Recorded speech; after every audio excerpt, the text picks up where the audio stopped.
I'm Pacelle, President and CEO of the Humane Society of the United States. Thank you all for coming here today. Today's subject is exotic animals, and specifically dangerous exotic animals, what the problem is, and what we're intending to do about it. One of the principal purposes of our being here today in Columbus is that tonight there's a screening of a new film, a documentary called The Elephant in the Living Room. And we have the filmmaker here and one of the two featured individuals in the movie. And this screening preview is happening at the Drexel Theater tonight at 7:30. And I have previewed the film, and it is certainly an extraordinary one that highlights the problems associated with keeping dangerous wild animals as pets. The Humane Society of the United States has long opposed keeping dangerous wild animals as pets. And we share this view with local humane societies and other community groups. John Dinan is here. He's the executive director of the Toledo Area Humane Society, and before moving into full-time humane work, he was a zoo official as well, and seen it from various angles. We have really looked at this problem from a few different vantage points. One is the public safety risks. The risks posed by keeping animals who are powerful and large and unpredictable in our homes, having laypersons do this, and essentially allowing terrible things to occur to either the owners, to family members, to keepers, to any member of the community that happens to interact with these animals. So I think the public safety rationale is one. The second rationale is a conservation rationale. That exotic animals are, by definition, native to other places.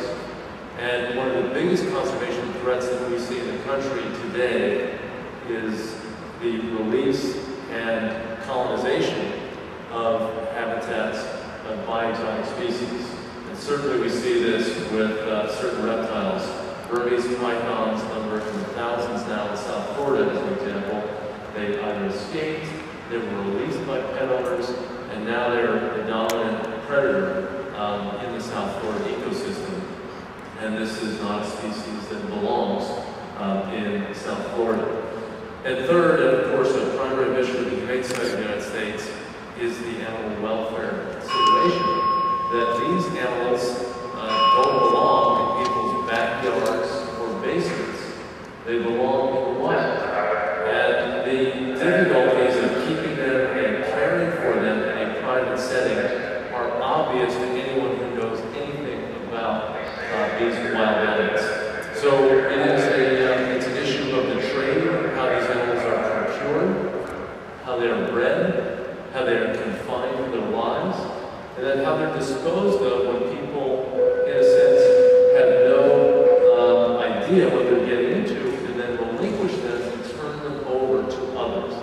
And I think that's the fourth point, are the costs to society, the kind of monetary costs. There are all sorts of costs to society, but one major cost is groups like the Humane Society. We have the largest animal sanctuary in the country.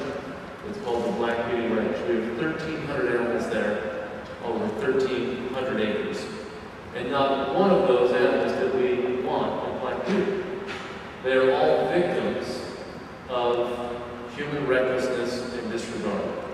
Those animals are ex-pets that someone relinquished. They are animals who were turned out to fend for themselves. They were the victims of cruelty and abuse. And if you look at just our one operation, we spend more than $1 million a year just on this one facility. We've got 4 other facilities. If you look at the hundreds of other animal sanctuaries, in fact, thousands of animal sanctuaries that operate in this country, tens of millions of dollars, perhaps hundreds of millions of dollars devoted to the care of animals, and not one of those groups wanted those animals there. They are trying to clean up the mess selfishly claim that it's their right to do this and to handle animals any way they want or to have animals any way they want, they are absolutely forgetting that we, the members of the humane community, deal with the consequences of their disregard and recklessness every single day. And as a society, private organizations deal with this to the tune of tens or hundreds of millions of dollars. And then when you add in the other costs of trying to then contain exotics that have escaped from the wild, and then when you look at some of the non-monetary costs, people who have been severely injured or killed as a consequence of this phenomenon of private citizens keeping dangerous wild animals, you see that the argument is overwhelming for doing something about it. And it was very important to us at the Humane Society when we began discussions with Governor Ted Strickland and with leading agricultural organizations in the state, ultimately the Ohio Farm Bureau Federation, the Ohio Pork Purchasers Council, and 6 other leading agricultural groups, that when we began a discussion about not proceeding for the short term with the ballot initiative to protect farm animals from extreme confinement or being dragged with their down animals or being inhumanely killed on the farm, that if we were going to address that process and have all the groups come together to strike a pathway forward, we also want to deal with some of the most nettlesome problems that Ohio has contended with on the animal welfare front. And right at the top for us has been the fact that Ohio has become a center of the exotic animal trade. And it is a free-for-all in terms of keeping dangerous wild animals as pets, and that has to change.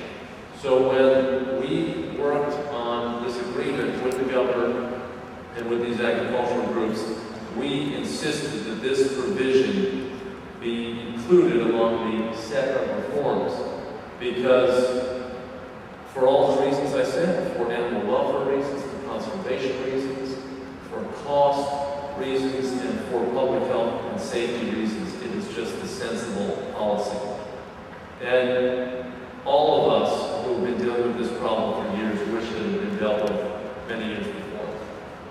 And every time there's a tragedy, you know, we grieve for the victims, and we also think in the forefront of our mind that this was so easily prevented by dealing with this issue in a responsible way with responsible policies. And people here are wearing these orange ribbons in a memorial tribute to Brett Kendrick, a 24-year-old man, a young man, with his future ahead of him, who was killed by a bear in a private menagerie. This could have been prevented, and this young man would be with us today, with us broadly, if we had had responsible policies in the state. But he was killed 3 months ago in Lorain County because there's a man who has been keeping dangerous wild animals in a private menagerie for a long time. A notorious person who has had run-ins with the law, who has caused other public safety threats, and now essentially his practice of keeping these animals has resulted in the death of this young man. And it is a tragedy, and it is a reminder to all of us about the ticking time bombs in our communities, that these wild animals belong when they walk in the wild. They don't belong in the backyard of someone in Lorain County or in Franklin County or in any county, any of the 88 counties in Ohio. They don't belong in any county in this country in terms of private citizens keeping these animals as pets. And I really do applaud Brent's mother, Deirdre Herbert, for being here today. A lot of people would just retreat in the face